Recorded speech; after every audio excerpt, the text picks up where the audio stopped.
Hi guys! Look at the garlic. And guys, so yung garlic ko guys sa pots. These are the garlic in pots. And the one that in the rock soil. So nakita niyo siya guys.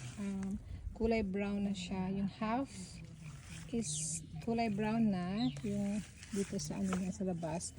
And then yung kalahati is green pa. So it means that this garlic is ready to harvest na guys. Ayan siya guys. So ready to harvest na yung mga garlic ko guys. So let's go and harvest.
And now I'm done harvesting the garlic guys.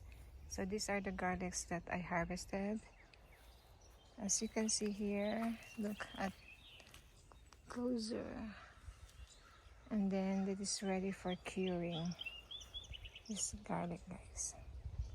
Thank you for watching guys, and bye.